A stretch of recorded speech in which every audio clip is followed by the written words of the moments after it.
They have to look at the market and decide, hey, is this the right strategy?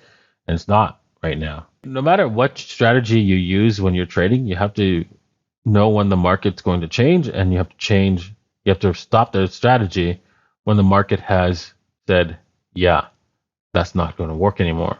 Yeah, you have to do that with these alts. This market's telling us no. So don't buy alts. You have to change strategies when Bitcoin's in a bear market and Bitcoin's in a bull market. When you're trading, basically, if you're trading like day trading, you have to trade differently. Right? See all these stop runs. Like, I mean, these stop runs right here where Bitcoin was breaking down, it should have broke down even further, but no, stop run, wiped out the stops, and then continued. Wiping out the stops and now continuing. I bet you. So this is what the things you have to watch out for and trade with when you're trading Bitcoin. You can't expect it to trend in your direction, because right now we're in just ranging mode, and so things are going to get a little choppy. Okay, how much ETH could fire next bull run into USD from your point of view? Well, I think Ethereum, right, has a big potential even this year to get to 3,500.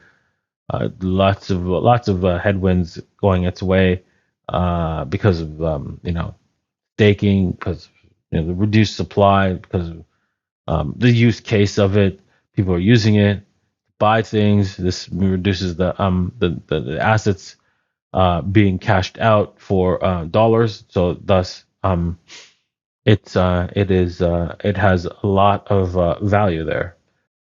What do I think about BlackRock entering the crypto game? Well, I think they're going to buy a lot of Bitcoin if they don't already have already, and same with Ethereum, because that company, BlackRock, and a few other one other is going to, they're projected to be a $20 trillion company, because they're taking all the debt money, all the printed money, and buying up every single house.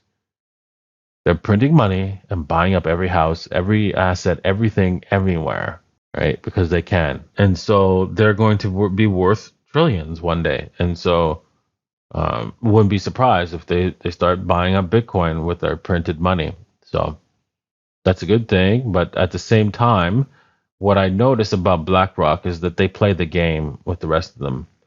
So odds are they're going to do an end run, meaning that they probably will buy those Bitcoins, but they will actually pretend that they lost them, right?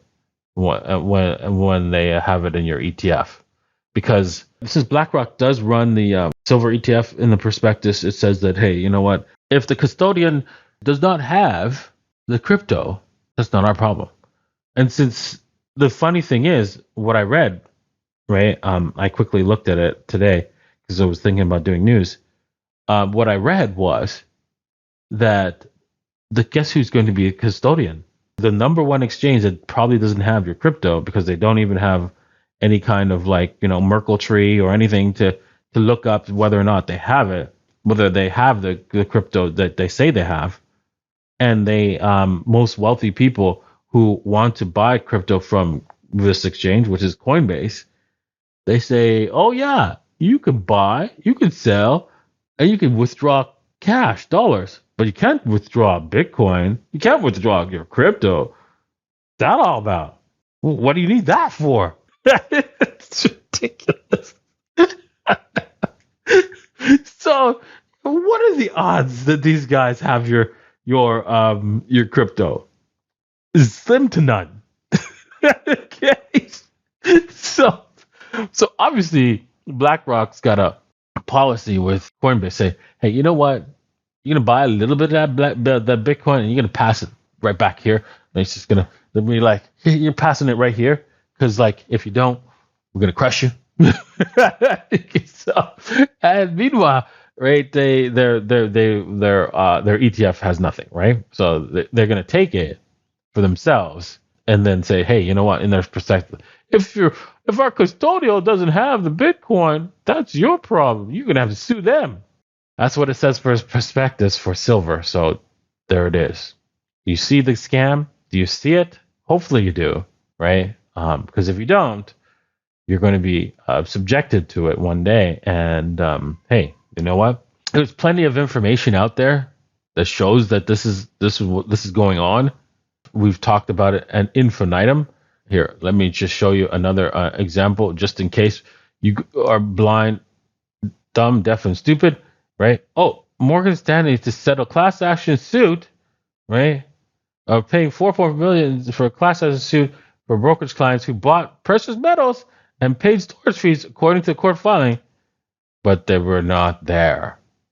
So this has been done over and over. This is not just Morgan Stanley. This is just multitudes of this happening. Okay? This is not a one-off. In fact, the banks have said, I don't know why we have to pay a fine. This is industry-wide standard practice.